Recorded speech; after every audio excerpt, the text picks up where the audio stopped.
वक्त बदला, वक्त गुजरता गया, बाप से अपने कुरान सीखा आपने, और कुरान इतने खूबसूरत लहजे में पढ़ते थे आप कि जब आप कुरान पढ़ते थे तो हवाएं थम जाया करती थी, परिंदे ठहर करके आपकी तिलावत सुना करते थे। अल्लाह अकबर। उम्र शरीफ 14.5 बरस की हुई, बाप का साया सर से हटा। और याद रखना लोगों, जब अल्लाह किसी को रुतबे बुलंद देता है ना, तो फिर बचपन से आजमाइशें भी दिया करता है। 14.5 साल की उम्र शरीफ वालिद का इंतकाल हुआ। विरासत में आपको एक पंचक्की मिली और एक बाग मिला। आप कोई सोने के बर्तनों वाले घर में पैदा नहीं हुए थे। हाँ, रब ने महबूब की सुन्नत अदा कराते हुए किसी अमीर घराने में नहीं बल्कि साबिरों के घराने में पैदा फरमाया था। मेरी बात समझ में आ रही है आपके? कैसे घराने में? कुछ लोग बोले, जरा सारे बोलो, किस घराने में?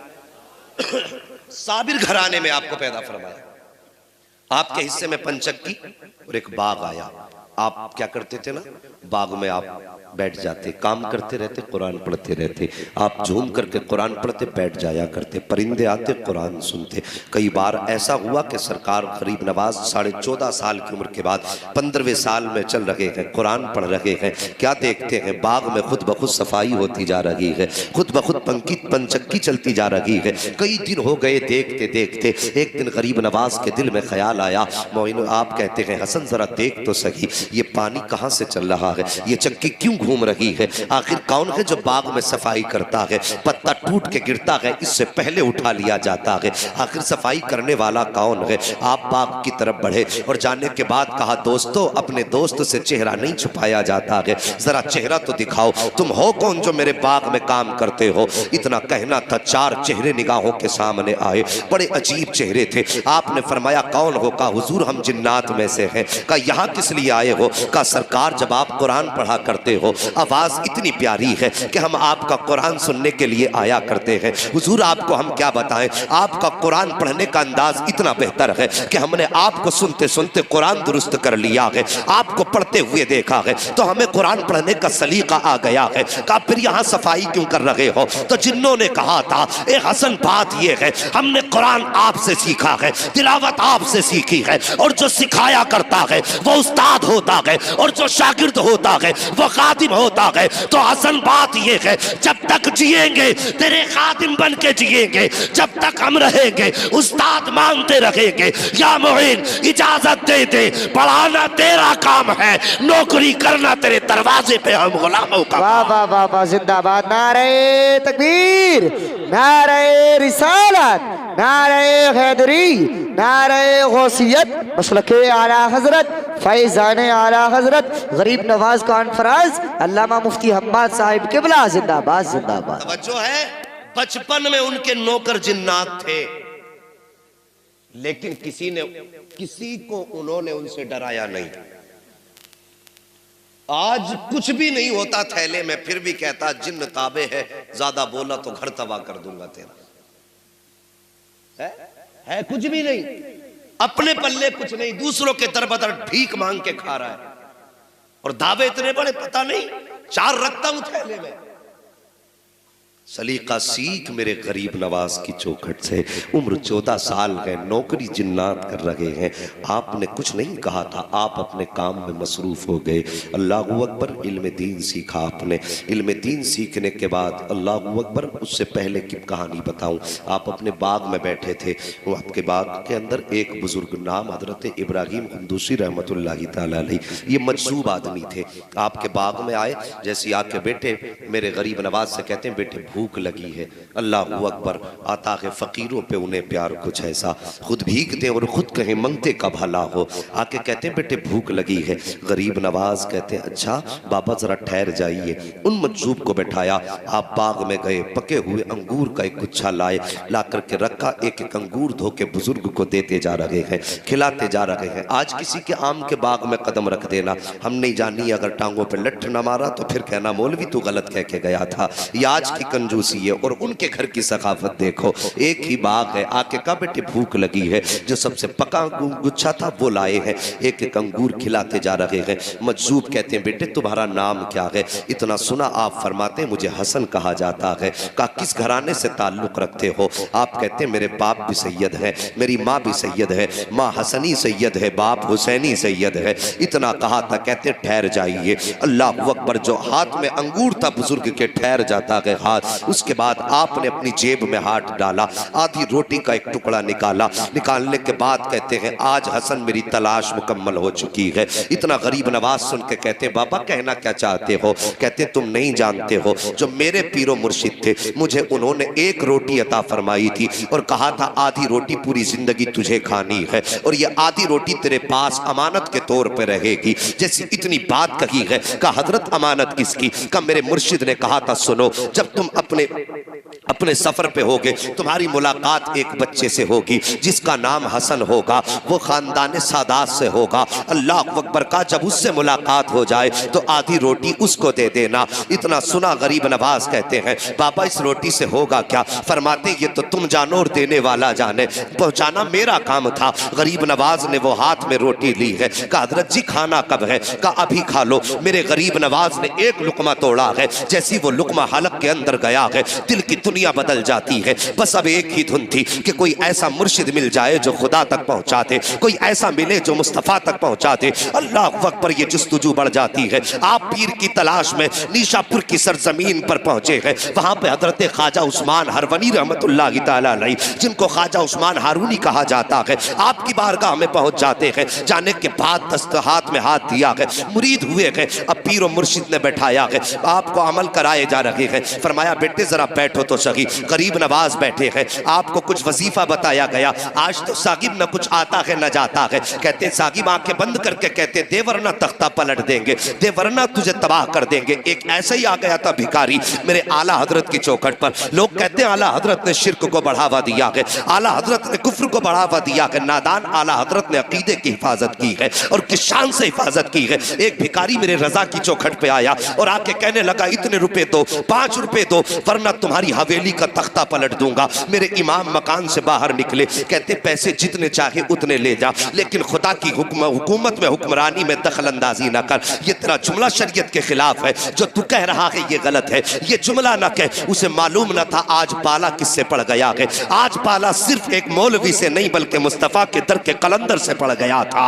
आप फरमाते हैं ये जुमला ना कह, बल्कि जितने चाहे पैसे ले ले। उसने कहा पैसे 10 देता है तो दे, वरना हवेली पलट दूंगा। माँ ने अंदर से आवाज दी, ये बेटे भिखारियों के मुंह नहीं लगा करते हैं, फकीरों के मुंह नहीं लगा करते हैं। ये बेटे जितने मांगता है उतने दे दे। आप फरमाते हैं माँ इसका मुस्तफा की शरीयत के खिलाफ है। अहमद रजा देने को हवेली दे देगा, लेकिन नबी की शरीयत के खिलाफ अगर कोई एक भी जुमला बोलेगा अहमद रजा उसे गवारा नहीं कर सकता है। अभी ये बातें हो रही थी कि सरकार मुफ्ती आजम हिंद के बचपन का जमाना था। आप छत के ऊपर टहल रहे थे, अचानक पैर फिसला, सर के बल जमीन पे गिर जाते हैं। आपकी वालिदा की चीख निकल जाती है। माँ कहती है अहमद रजा मैंने तुमसे कहा था बेटे फकीरों से उलझा नहीं करते, देखो तुम्हारा बेटा छत से गिर गया है। इतना सुनना था। मेरे इमाम कहते हैं ए माँ ये तो एक मुस्तफा रजा है, अगर मुस्तफा की शरीयत के लिए 1000 मुस्तफा रजा हो तो सबको कुर्बान कर दूंगा, लेकिन शरीयत का सौदा नहीं कर सकता हो। इतना कहना था। मुफ्ती आजम उठे हैं और दौड़ करके अपने बाप के कदमों से लिपटते हैं। कहते बाबा आपको जो फैसला करना है कीजिए। मुस्तफा रजा को एक खराश तक नहीं आई है, आला हजरत को जलाल आया। आपने अपने पैर के जूती को आगे किया था। फरमाते सुन तू हवेली पलटने की बात करता है, अहमद रजा का जूता पलट के दिखा दे। उसने एक हाथ लगाया है, जूते को नहीं हिला पाया। दूसरा हाथ लगाया है, जूते को नहीं हिला पाया है। पूरी ताकत लगा दी, जूता नहीं हिला पाया। पीछे हट के खड़ा हो गया, कहने लगा मौलाना तुम्हारे पास कोई जादू है जिसकी वजह से जूता जाम हो गया है। मेरे इमाम ने मुस्कुरा के फरमाया था सुनिए अपनी जहालत वाली बातें अपनी जेब में रख। मैं जादू की बुनियाद पे नहीं बल्कि जो भी कहता हूँ मदीने वाले मुस्तफा की हुकूमत। वाह वाह वाह, नारे तकबीर, नारे रिसालत, नारे गौसियत, मसलके आला हजरत फैजान आला हजरत गरीब नवाज कॉन्फ्रेंस अल्लामा मुफ्ती हम्माद साहिब किबला सरजमीन राजा का मझोला जिंदाबाद जिंदाबाद। सुभान अल्लाह सुभान अल्लाह। साहिबो हमारे रजा ने तो हमारे फिक्र की हिफाजत की है और तुम कैसे कहते हो इन्होंने शिर्क को बढ़ावा दिया है। उन्होंने तो हमारी फिक्र तक को बहकने ना दिया। उन्होंने तो हमें सिखाया है कि खुदा परस्ती क्या है, अल्लाह की इबादत क्या और उसकी बंदगी क्या है। साहिब तो आज आ जाते हैं हमारे मोहल्लों में आके कहते हैं साहब मुझ पे इतने हैं, मुझ पे इतने मैं यूं कर दूंगा। और मेरी भोली भाली मुस्तफ़ा की उम्मत, मैं तुमसे एक बात कहूं, कभी किसी के झांसे में ना आया करो। होता वही है जो रब चाहता है। मानेंगे इस बात को? होता वही है जो रब चाहता है, लेकिन उसे मनाने के अंदाज अलग होते हैं। मनाने के अंदाज अलग होते हैं। एक बुजुर्ग थे तो जिस बस्ती में वो रहा करते थे वो बस्ती नदी के किनारे थी। नदी के किनारे बस्ती, अचानक उस बस्ती की नदी में आया पानी बहुत तेज और थोड़ा थोड़ा पानी रिसने लगा। रिश्ते रिश्ते पानी जगह बनाने लगा। गांव वाले डर गए, दौड़े दौड़े हजरत के पास गए, हजरत दुआ कर दीजिए, अगर पानी कट गया तो गांव बह जाएगा। आपने अपनी लाठी उठाई और वहीं गए जहां पे पानी कट रहा था। और जाने के बाद करना क्या था? कटते हुए पानी पे मिट्टी रखनी थी या हाथ लगा के रोकना था। लेकिन बस दीवानों की नजरों को जहां देख रहा है, दीवाना खुदा जाने कहां देख रहा है। और दीवाने को तहकीर से दीवाना ना कहो, दीवाना भी कुछ सोच के दीवाना बना। हाँ, करना क्या था कि पानी बंद करना था। लेकिन साहिब किया क्या इन्होंने? जाकर के जहां पानी खुल रहा था और रास्ता बनाना शुरू कर दिया। हमारी कौम भी बड़ी अजीब है, एकदम सर पे बैठाती है, एकदम फेंक दिया करती है। न तहकीक की फुर्सत न जानकारी की। कभी ये सोचते नहीं यार देखो इसके पीछे राज क्या है। जैसे पानी कटना शुरू हुआ लोग दौड़े, कहने लगे ये बाबा तो मरवाए बैठा है, इससे बेहतर था इसे बताते ना जा करके, ये तो खुद डुबाने पे लगा हुआ है। गांव वालों ने घर खाली किए, भागना शुरू कर रहे थे। अचानक जब पानी आप खोल रहे थे पानी खुद ब खुद बंद होना शुरू हो जाता है। और जब आप हाथ झाड़ते हुए वापस आए हैं लोग फिर आ गए, कहने लगे हुजूर बताइए तो सही ये पानी कैसे आपने रोक दिया? आप फरमाते हैं मैं गया पानी बंद करने के लिए था। कहा हजरत जी फिर खोला क्यों था जाकर के? कहने लगे सुनो तुम नहीं जानते हो, मैं जाके किनारे पे खड़ा हुआ, मैंने कहा या अल्लाह अगर ये अपनी मर्जी से है तो मालिक इसे बंद कर दे, और ये तेरी मर्जी से चला गए तो फिर मैं भी तो तेरा बंदा हूं, मैं तेरे काम में हाथ क्यों ना बटाऊं? मैंने खुद तेरा काम आसान करना शुरू किया है। आसान से मतलब ये नहीं माज़अल्लाह के रब के लिए कोई मुश्किल काम हो। का तेरे काम में मैं खुद शरीक हो गया हूं। का जिसमें तू राजी है उसमें मैं राजी हूं। जैसे मैंने इतना कहा था आवाज आई थी बंदे अब तू बता क्या चाहता है?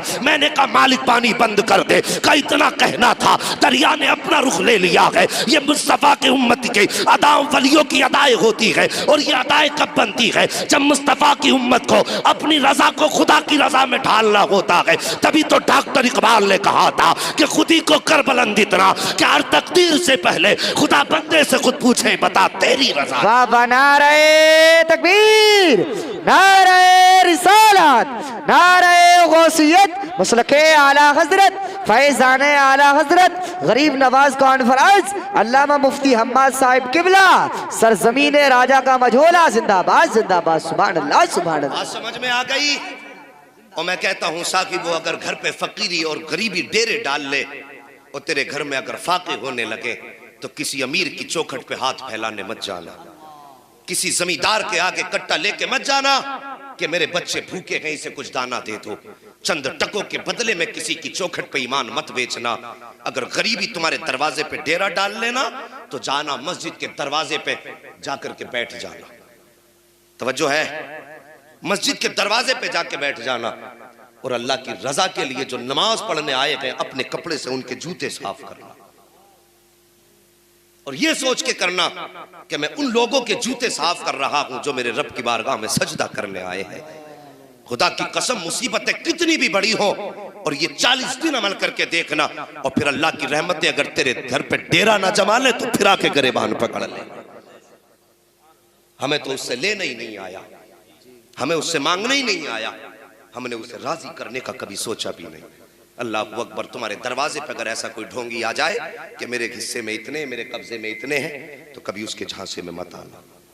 समझ रहे मेरी बात? उसके झांसे में मत आना। कोई बीमारी होती है डायरेक्ट कहते हैं इसे तो करा दिया है पड़ोसी ने। इन मियाओं ने कौम को आपस में ऐसा लड़ा दिया, भाई को भाई का दुश्मन बना दिया।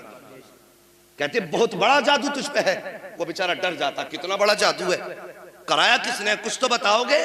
कहता कि हाँ, कद लंबा है, सेहत अच्छी है, तंदुरुस्तता है और रंग उसका गया हुआ है। एक बात बताओ, मैं अगर ये पहचान किसी को बता के जाऊं, तुम्हारे गांव में कितने लोग ऐसे निकलेंगे? सैकड़ों निकलेंगे ना। तो जब किसी को बीमारी है तो कहता जरा करीब में नजर दौड़ा, तो एक आध तो मोहल्ले में निकल ही आएगा। और अक्सर मियां क्या करते हैं, मुझे देख करके मेरे भाई का अंदाजा लगाते हैं। मैं इनके ढोंग बता के जा रहा हूं, मेरी कौम किसी के बहकावे में मत आना। मेरी तकरीर तबे यार को बेचैन करती है, सबब क्या है, वही कहता हूं जो दिल पर गुजरती है। सबसे पहले अगर आप जाएंगे तो आपके नक्शे के मुताबिक आपके भाई का नक्शा आपके सामने रखेंगे। आप कहेंगे बिल्कुल सही कहा, कि कौन है, कि मैं समझ गया। वहां से ये कह के आएंगे और दिल में गुबार पैदा हो चुकेगा कि मुझे जादू कराने वाला मेरा ही भाई निकला।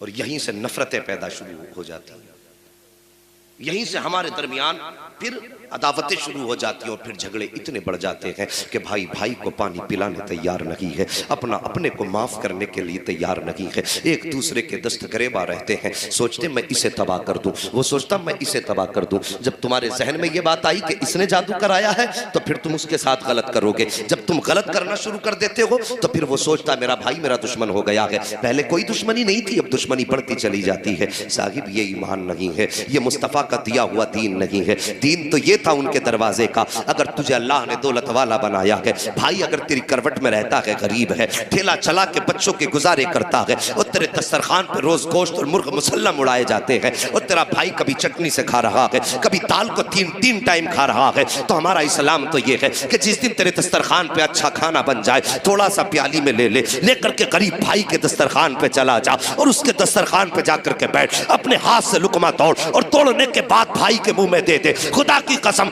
जिस दिन ये प्यार हमारे बीच में आएगा, इधर तुम मुस्कुराओगे, उधर मदीने वाला मुस्तफा मुस्कुराने लग जाए।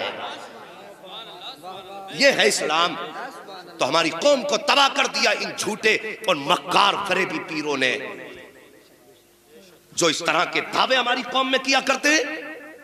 तुझे जादू करा दिया, याद रखना कोई भी मुसीबत हमारे दरवाजे पर उस वक्त तक नहीं आती जब तक रब की मर्जी नहीं होती है, और वो मुसीबत हमारे अमाल के सबब होती है। अगर घर में मुसीबतें आए तो पड़ोस में मत टटोलो किसी को, अपने दिल में झांको कि यार मैंने कितने गुनाह किए हैं इस महीने में, मैंने अपने रब को कितना मनाया है। मेहरबानी करना, आइंदा अपने अकीदे की हिफाजत रखना, किसी भी यारे खैरे के कहने पे ईमान का सौदा मत कर देना। समझ रहे मेरी बात? ईमान का सौदा मत कर देना। सरकार गरीब नवाज अल्लाह अकबर आपकी चौखट पे जिन्नात भी पहरे दे रहे हैं, उनके तर की नौकरी कर रहे हैं। अल्लाह अकबर बुजुर्ग ने वो लुकमा खिलाया, लुकमा हलक से उतरा, उतरने के बाद फिर वली की तलाश, मुर्शिद की तलाश। निशापुर पहुंचे, ख्वाजा उस्मान हारूनी का दामन थामा, आपने बुलाया, बुलाने के बाद बैठाया, फरमाया बेटे मोइन का जी का जरा देखो तो सही ऊपर क्या नजर आ रहा है। कहने लगे हजरत जी एक आसमान दिखाई दे रहा है। नीचे देखो क्या दिखाई दे रहा है। हुजूर जमीन दिखाई दे रही है। फरमाया ये और पढ़ो। आपने पढ़ना शुरू किया। फरमाया अब बता अब क्या दिखाई दे रहा है। जब निगाह डाली कहने लगे हजरत तहतुस्सरा नजर आ गया। कहा ऊपर देखो। जब ऊपर देखा तो मुस्कुरा के कहते हैं अब तो अर्श मुअल्ला नजर आ गया है। अल्लाह अकबर। ये तरबियत मुर्शिद ने की, ये तालीम मुर्शिद की, ऐसे तरबियत की। और जब तालीम और तरबियत मुकम्मल हो गई कहने लगे चलो अब रब की बारगाह में चलते हैं। अल्लाह अकबर। इतना सस्ता नहीं है मेरा गरीब नवाज जितना लोगों ने समझ रखा है। बड़ी शान वाले हैं, अजीम रुतबा ख्वाजा गरीब नवाज का है। मुर्शिद ने कहा था बेटे चलो अब हरम शरीफ चलते हैं। काबा शरीफ में गए, मीज़ाब रहमत के नीचे खड़े हुए और मुर्शिद ने यूं हाथ उठाए और कहा या अल्लाह मेरे हसन को कबूल फरमा ले, या अल्लाह मेरे हसन को कबूल फरमा। जैसे ख्वाजा उस्मान हारून ने इतनी बात कही थी, आवाज़ आई थी, हमने हसन को कबूल भी फरमा लिया है, अपने वलियों की लिस्ट में इसका नाम तहरीर भी फरमा दिया है। ये मकबूलियत मिली वहां से। फिर मुर्शिद ने क्या कहा? मुर्शिद कहने लगे बेटे यहां मकबूलियत की सनद मिल गई है, अब मोहर मदीने लगेगी। हाँ, किसी ने कहा ना लौट कर आ गया मक्के से मदीना ना गया, जाता भी कैसे जब आका ने बुलाया ही नहीं है। लोग सोचते तवाफ कर लिया हज मुकम्मल हो गया। मैं कहता हूँ साहिब तवाफ का नाम हज है, कुर्बानी का नाम हज है, अरकान का नाम हज है, लेकिन मकबूलियत की सनद मुस्तफ़ा के मदीने से मिला करती है। समझ रहे हैं आप? मुर्शिद ने क्या कहा बेटे मकबूलियत हो गई है, अब सनद पे मोहर मदीने में लगेगी। आपने अपने मुईन का हाथ थामा है, सफर करते करते मुस्तफ़ा के मदीने आए हैं और जब आए हैं ना मुर्शिद ने कहा था बेटे मुस्तफ़ा को सलाम करो। अल्लाह अकबर। आज हाजी मदीने जाते हैं, हज करने वालों से पूछो जब सुनहरी जालियां नजर आती है खुदा की कसम आंखें बरसना शुरू हो जाती हैं। जालियां तो बहुत बड़ी बात है, जैसे कि मीनारों पे नजर पड़ती है मस्जिद नबवी की, हाजी के दिल की धड़कन तेज होना शुरू हो जाती है और जब हाजिरी होती है दयारे पाक में फिर दिल की हालत न पूछो। दिल अपने कब्जे में नहीं रहता, फिर तो ऐसा लगता है निगाहें उनकी होती हैं, दिल पे कब्जा भी मदीने वाले का रहा करता। ये हालत हाजी के दिल की होती है। उसके बाद आप फरमाने लगे बेटे चलो अपने नबी को सलाम करो। मेरे गरीब नवाज ने कहा अस्सलातु वस्सलामु अलैका या, आप भी कह दो अस्सलातु वस्सलामु अलैका या रसूल अल्लाह। इतना कहा है या रसूल अल्लाह, अल्लाह अकबर। गुंबदे खजरा से आवाज आई है वालेकुम या शेखुल अख्ताब। ये जुमला मेरे नबी ने फरमाया है। अल्लाह अकबर। मुर्शिद ने आगे बढ़ करके गरीब नवाज की पेशानी चूमी और फरमाया बेटे मुबारक हो, यहाँ से कुतबियत की डिग्री अता कर दी गई है। अल्लाह अकबर। सरकार गरीब नवाज ने 2 साल तक, आज लोग कह दिया करते हैं कि साहब फकीरों की लाइन अलग होती है, वलियों की लाइन अलग होती है, मौलवियों की लाइन अलग होती है। ये जागिर है, नादान है, लोग गवार है जो सीधी सादी कौम को धोखे में डाल लगे हैं। मेरे गरीब नवाज के पास इल्म नहीं, ऐसा नहीं। गरीब नवाज ने 2 साल तक मुस्तफ़ा के मदीने में बैठ करके हदीस का दर्स दिया है। 2 साल तक बैठ करके हदीस पढ़ाई है गरीब नवाज ने, 2 साल तक पढ़ाया। आप वापस आ गए अपने मुर्शिद की बारगाह में। जब वापस मुर्शिद की बारगाह में आए कुछ दिन के बाद मुस्तफ़ा के मदीने से बुलावा आया। तवज्जो करना, पहले मुर्शिद के साथ गए थे, अब आका ने फरमाया मुईन हमसे मिलने के लिए आओ। अल्लाह अकबर। मुईन हमसे मिलने के लिए आओ। इतना सुनना था, आपने पैदल सफर शुरू किया, मुस्तफ़ा के मदीने पहुंचे हैं, जाके मस्जिद नबवी में बैठ जाते हैं जहां पर और भी खादिम बैठे हुए थे। जब जाकर के बैठे, अंदर से मुस्तफ़ा के मज़ार से आवाज आई कि मुईन को अंदर भेजा जाए, मुईन को अंदर भेजा जाए। जो खादिम थे वो दौड़ करके आए, कहते ऐनल मुईन, मुईन कहाँ है, मुईन कहाँ है, मुस्तफ़ा बुला रहे हैं। जैसे इतना कहा था वहां पे 10 से ज्यादा मुईन नाम के लोग थे। कोई कहता था मैं मुईन हूँ, कोई कहता था मैं मुईन हूँ, कोई कहता था मैं मुईन हूँ। खादिम वापस पलटा, जाके मज़ार शरीफ पे अर्ज करता है या रसूल अल्लाह, जैसी मैंने मुईन कह के पुकारा है वहां पे तो 10 खड़े हो गए। कोई कहता कि मैं मुईन हूँ, कोई कहता कि मैं मुईन हूँ। आका बताइए किस मुईन को बुला रहे हैं? जैसी इतना कहा था आवाज आई थी हमने मुईनुद्दीन चिश्ती को बुलाया है। अल्लाह अकबर। इतना सुना है, गरीब नवाज ने दौड़ लगाई है। और आज आप जहां पर देखते हैं मवाज शरीफ बना हुआ है, वहां पर जाकर के गरीब नवाज के कदम ठहर जाते हैं। अंदर जाने की हिम्मत नहीं होती है। अंदर से आवाज आती है ए मुईन ठहर क्यों गए हो, अंदर आ जाओ। जैसी गरीब नवाज ने मजार के अंदर कदम रखा है, क्या देखते हैं? सामने सिर्फ कब्र अनवर न थी बल्कि सारे पर्दे हट चुके थे। सामने मदीने वाले मुस्तफा खड़े होकर के मुस्कुरा रहे। नारे रिसालत, नारे रिसालत, उलमाए अहले सुन्नत, मसलके आला हजरत मुफ्ती हम्माद रजा साहिब क़िबला। सुभान अल्लाह, सुभान अल्लाह। अल्लाहु अकबर। ये मेरे गरीब नवाज की शान है। सारे पर्दे हटे, आला हजरत मुस्कुरा के कहने लगे तू जिंदा है वल्लाह, तू जिंदा है वल्लाह। मेरे चश्मे आलम से छुप जाने वाले मेरे सरकार ने गरीब नवाज को बगैर किसी पर्दे के अपने जलवे दिखाए और उसके बाद फरमाया मुईन तुम्हें हिंदुस्तान जाना है, वहां जाकर के लोगों तक मेरा दीन पहुंचाना है और सुनो तुम्हें अपना ठिकाना अजमेर को बनाना है। अल्लाह अकबर। ये मेरे नबी बता रहे हैं, इसीलिए तो सरकार गरीब नवाज को अताए रसूल कहा जाता है। इतनी शान वाले मेरे मुस्तफ़ा ने भेजा, हिंदुस्तान की सरजमीन पर आए। ये हमारा नसीब है कि सरकार ने भेज करके उनको हमें ईमान की दौलत दिलवाई है। आका के कासिद हैं, आका का पैगाम हिंदुस्तान की सरजमीन पे लाए। सारी बातें आपने अक्सर सुनी होंगी। बैठे अजमेर शरीफ में आए, रास्ते लोगों ने बंद किए और राजा वहाँ का मौजूद था, उसको ये बात नागवार गुजरी। अल्लाह वालों के रास्ते रोकने की कोशिश की, कभी पानी पे पहरा, कभी बैठने पे पहरा। ऊँट तो दुनिया जानती है, बैठाए तो उठे ही नहीं थे, पानी भी पूरा कासे में ले लिया, परेशान हो गया था। अल्लाह अकबर। फिर मेरे गरीब नवाज ने बैठ कर जो हुकूमत की ना, आज तक दुनिया कहती है कि दुनिया के अंदर जिंदा बादशाह तो बहुत देखे हैं, ऐसे बादशाह बहुत देखे जिन्होंने जमीन के ऊपर बैठ के हुकूमत की है, लेकिन हिंदुस्तान में तनहा बादशाह है जो जमीन के अंदर जाके भारत को चला रहा है। बेशक बेशक, सुभान अल्लाह। ये अंग्रेज ने कहा था, हम नहीं कह रहे। हम कहें तो लोग कहेंगे अकीदत में कह रहा है, वो तहकीक कर। अंग्रेजों की आदत होती है रिसर्च की। पूरा भारत घूम घाम के जाके कहने लगा सबसे ज्यादा ताज्जुब की बात यह है कि हर जगह जमीन के ऊपर बैठता है राजा, तब देश चलता है, लेकिन भारत में तो जमीन के नीचे लेट करके देश चलाया जा रहा है। अल्लाह अकबर। सरकार गरीब नवाज ने फिर आकर के मुस्तफ़ा के करम के वो दरिया बहाए, वो दरिया बहाए। अल्लाह अकबर। बैठे गुजर रहे थे, कुछ लोग आग की पूजा कर रहे थे। गरीब नवाज की निगाह करम पड़ गई, कहने लगे ये क्या कर रहे हो? कहने लगे कि हम इसकी पूजा कर रहे हैं।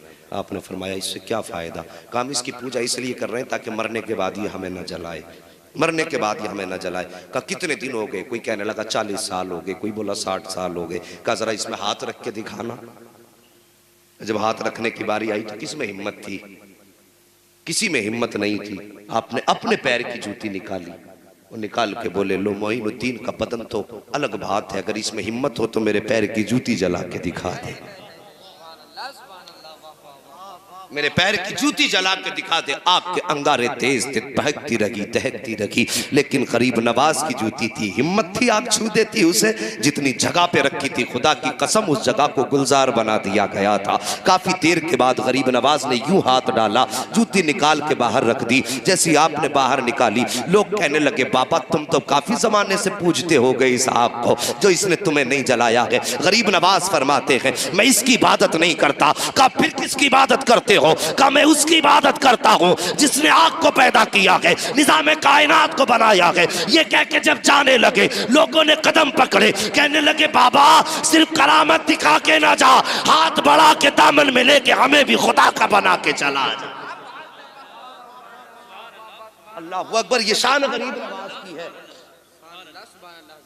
ये मेरे मुस्तफा के शहजादे हैं, इनके दर की सखावत की बात कौन करे?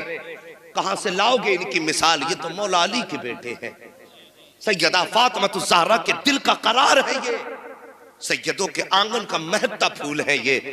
इनकी नस्लों का मामला तो ये कि तेरी नस्ल पाक में है।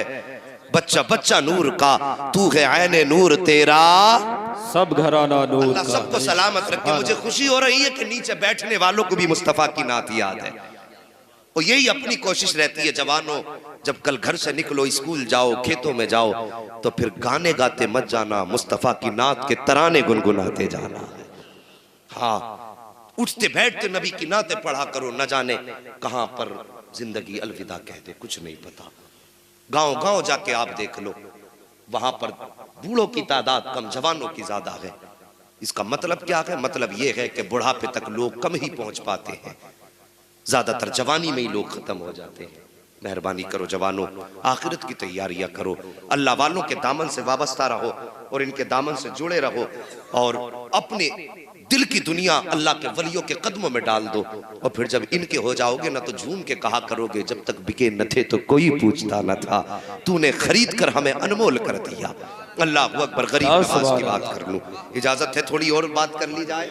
इजाजत हजरत, पूरी इजाजत। जरा सारे कहते हैं या रसूल अल्लाह, सारे बोले या। पानी पिलाने तैयार नहीं होगा। हाँ ये होने वाला है, और साहिब वो दौर किसी का भी आ जाए और किसी का भी इलेक्शन या सिलेक्शन हो, तुम सब कुछ भूल जाओ, मदीने वाले के मुस्तफा का पैगाम मत भूला करो। बेशक इलेक्शन अपनी जगह है, मेरे नबी के दिए हुए रिश्ते अपनी जगह है। होता है ऐसे कुछ लोग कर्जा देकर के इंसान को अपना मनहूने मिन्नत बनाते हैं, उस पर एहसान जताने के लिए कि ठीक है ले पैसे दे, और कल जब वक्त पड़ता तो यानी याद देख मैंने तेरा काम मुसीबत में चलाया था। ये कहते हैं बंदे कि तुझे याद है मैंने तेरा काम मुसीबत में चलाया था, आज तू भी ख्याल रखना। मेरे नबी ने फरमाया अल्लाह क़यामत के दिन ऐसे बंदे की तरफ मग़फ़िरत का परवान तो क्या, उसकी तरफ अपना चेहरा तक नहीं फरमाएगा जैसा कि उसकी शान के लायक है। अल्लाह अकबर। डरो, फरमाया ऐसा शख्स जो किसी पर एहसान करे और एहसान जताए, अल्लाह क़यामत के दिन उसकी तरफ अपने नजर करम करेगा ही। हाँ, उसकी तरफ रहमत की नजर नहीं करेगा। तो मेहरबानी करो, किसी पे एहसान करो तो जताया ना करो। और हमारा तो मिजाज है यार, पहले कैसे लोग थे, अल्लाह अकबर। हजरत इमाम आजम अबू हनीफा किसी को कर्जा दे दिया, उससे अपने पैसे लेने के लिए गए, धूप की तेजी थी, वो जाके ना खड़े हो गए धूप में, उसके मकान की दीवारें ऊंची थी, किसी ने कहा हजरत धूप में खड़े हो, ठंड में खड़े हो जाओ। आपने कहा कि मैं इससे अपने पैसे लेने आया हूं, मैं इसके दीवार के साये में अगर खड़ा हो गया, कहीं ऐसा ना हो कि इसका साया मेरे पैसों पर सूद में जोड़ दिया जाए। यह है जिंदगी अल्लाह के डर की।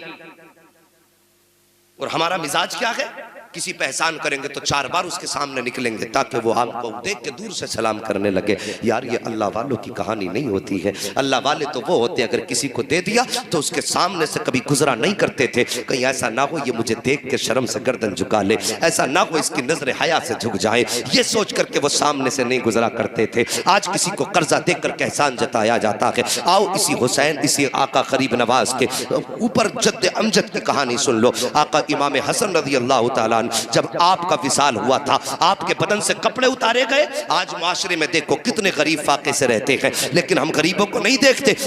50,000 मस्जिद में देख करके 6 बार ऐलान कराते हैं, लेकिन जबकि गरीब की कहानी सिर्फ 100-200 पे अटकी होती है, उसका दर्द सुनने के लिए कोई तैयार नहीं है। उसे क्यों नहीं दिए जाते 200 रुपए? वजह सिर्फ ये है कि उसको देने का ऐलान नहीं किया जाता है, उसके देने के चर्चे नहीं होते हैं। मस्जिद में 50 रुपए देंगे, पूरा गाँव सुन लेगा। किसी को जाकर के 10,000 रुपए इसलिए नहीं दे सकते कि वो अंधेरे की कहानी है, अंधेरे में रह जाएगी। यार गरीबों के काम आ जाया करो। आका हसन की तारीख उठा करके देखो, जब आपके बदन का कुर्ता उतारा गया तो मेरे हसन के बदन पर, आका हसन के बदन पर जो मौला अली के शहजादे हैं, फातिमा तो ज़हरा के लख्ते जिगर हैं, आपकी कमर पे काले काले निशान मौजूद थे। जब कुर्ता उतारा गया तो लोगों में चर्चे होने लगे, ये तो शहजादे हैं, यार इनके बदन पे ये धब्बे कैसे हैं, ये तो नहीं होने चाहिए थे, इनका बदन तो नूर का है। जैसे इतनी बात कही है, आपका गुलाम सामने खड़ा था, चीख निकली, दौड़ के आया, खबरदार मेरे आका के बारे में कोई जुमला मत कह देना, तुम नहीं जानते हो ये राज क्या है। मेरे आका ने मुझे मना किया था कि अपनी जिंदगी में इस राज से पर्दा ना हटाओ, लेकिन जब आज बात मेरे आका की इज्जत की आ गई है, तुम्हारे जुमले सुनने के बाद मुझे लगता है कि तुम मेरे इमाम की इज्जत पे कोई जुमला ना कह बैठो। इस डर से आज बताना चाहता हूँ, मेरे इमाम के बदन पर ये जो काले दाग पड़े हैं, ये किसी ऐब की बुनियाद पे नहीं है, किसी मर्ज की बुनियाद पे नहीं है, बल्कि सच तो ये है कि जब दुनिया सो जाती थी तब मेरा इमाम नाच की बोरी अपने कमर पे रख के खुद जाकर के यतीमों के दरवाजे तक पहुंचा के आया करता था। कब मैंने कहा था इमाम ये बोरी मुझे दे दिया करो, तो आपने फरमाया था कि परेशान ना हो, ये रस्म हमारे घराने की है, जब खिलाना हम जानते हैं, पहुंचाना भी हम ही जानते हैं। वाह सुभान अल्लाह, सुभान अल्लाह। नारे तकबीर, नारे रिसालत, उलमाए अहले सुन्नत, मसलके आला हजरत मुफ्ती हम्माद रजा साहिब क़िबला। बाद में पता चला, जब हकीकत खुली तो पता चला 100 घर बेवाओं के ऐसे थे जो मेरे हसन के दस्तरखान से चलते थे। बेवाओं की कहानी छोड़ो जवानों, मैं तुमसे एक बात पूछूं, क्या तुम खाने से पहले जिन माँ बाप को अलग तुमने कर दिया उनसे पूछते हो अब्बा खाया कि नहीं? जब तुम कसाई की दुकान से जाकर के अपनी मनपसंद का गोश्त लाते हो तो कभी यह ख्याल आया मेरे बाप को क्या पसंद है? बूढ़े माँ बाप जिन्होंने तुम्हें बचपन से लेकर के जवान किया, और कभी तुमने गोश्त बनाया तो बोटी जाके उनके आगे रख दी जिसे काटने के लिए दांतों की जरूरत होती है और वो उनके मुंह में नहीं है। या उनका पेट भराना चाहते हो या उन्हें तड़पाना चाहते हो। बाप की रजामंदी तो ये थी, अगर तुझे पता था मेरे बाप के दाढ़ दांत कमजोर है तो तू उसके ऐसे खाना बनवाता। कई तरीके ऐसे गोश्त के होते हैं कि जो इंसान सिर्फ मसूड़ों से भी खा सकता है। हम कभी अपने बाप का ख्याल नहीं करते, पड़ोसी का ख्याल खाक करेंगे। याद रखो जवानों, गरीब नवाज की कॉन्फ्रेंस पूरी जिंदगी करना और नस्लों को ये आप वसीयत करके मरना कि जब तक जिंदा रहना मेरे गरीब नवाज के चर्चे करते रहना। लेकिन उससे ज्यादा भी अहम और जरूरी बात यह है कि ये महफिलों में आना भी तभी कामयाब है जब हमारे घर में बैठा हुआ बूढ़ा माँ बाप हमसे राजी है। ये तो मैं पहले बता रहा हूं, जेब में मिसवाक लगाना, सर पे साफा बांध करके जुब्बा कुब्बा पहन के मस्जिद में जाके बैठ गए, एतकाफ में बैठे, एतकाफ में आके बैठ गया, देखा नहीं कि माँ दर्द में घर तड़प रही है। हाँ, एतकाफ भी रब को वही प्यारे होते हैं जो माँ बाप की खिदमत के बाद किए जाते हैं। बेशक बेशक। वो जवानों रोजी के लिए मारे मारे फिरते हैं, बिजनेस में बरकत नहीं है, कारोबार में बरकत नहीं है। बरकत ना होने की वजह सिर्फ ये, कहीं ना कहीं हमने माँ बाप का दिल तोड़ा है। हाँ, अगर हम ये समझते हम अपनी तदबीर से कमाते हैं, अपनी मेहनत से कमाते हैं तो सोच गलत है। बरकत उसी के लिए घर में होती है जो खाने से पहले माँ बाप को खिलाया करता है। जरा सी 2 रुपये की कमाई हुई, बीवी ने कहा सुनो जी, अगर अभी से सब लुटाते रहोगे बच्चों के लिए क्या करोगे? समझ में आ गई बैल के एकदम।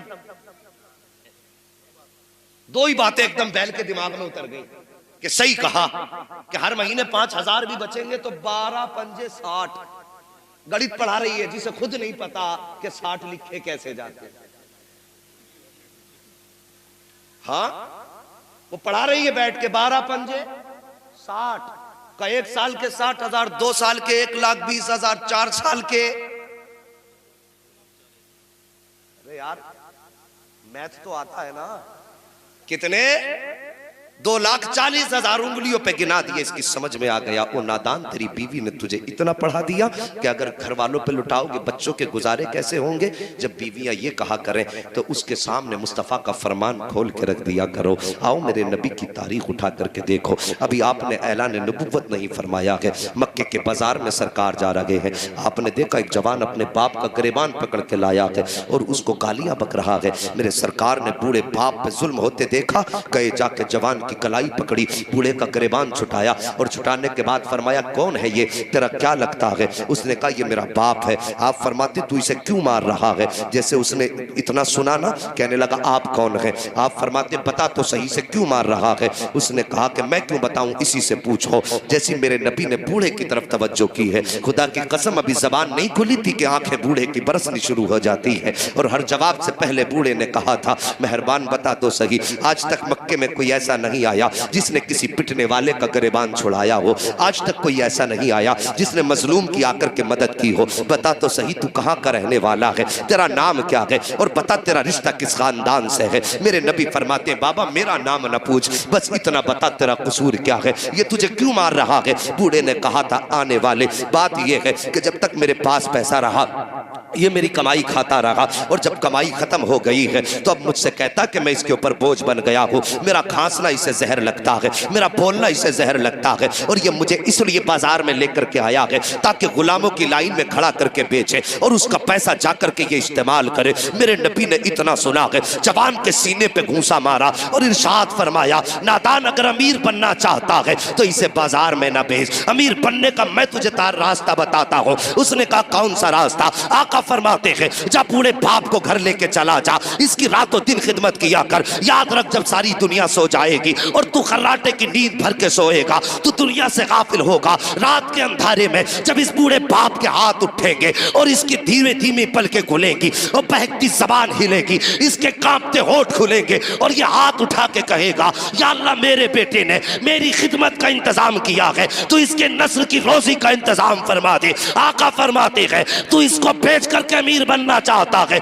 अमीर ऐसे बना जाता है जब ये दुआ करेगा इसके हाथ उठेंगे तो हाथ नीचे बाद में आएगी, खुदा की रहमतें तेरे दरवाजे पे पहले आ जाए। बेशक, सुभान अल्लाह, सुभान अल्लाह, वाह वाह वाह। अगर अमीर बनना चाहते हो और कौम की बेटियों, कौम की शहजादियों, तुम्हारे भी माँ बाप हैं, तुम भी किसी की बेटी हो, यहां आकर के किसी बेटे को बाप के खिलाफ खड़ा मत करना। तुम अपने घर में तो चाहती हो कि हमारा भाई हमारे माँ बाप का फर्माबरदार रहे और हमारा शोहर हमारा फर्माबरदार रहे।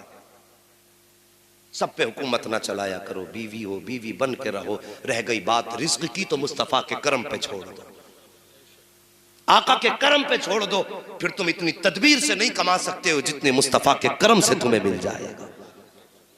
यही तो झगड़ा है ना कि माँ बाप को खिलाएंगे, कुछ कह दिया करते हैं कि तुम्हें पालूं या अपने बच्चों को पालूं, तुम्हें देखूं या अपने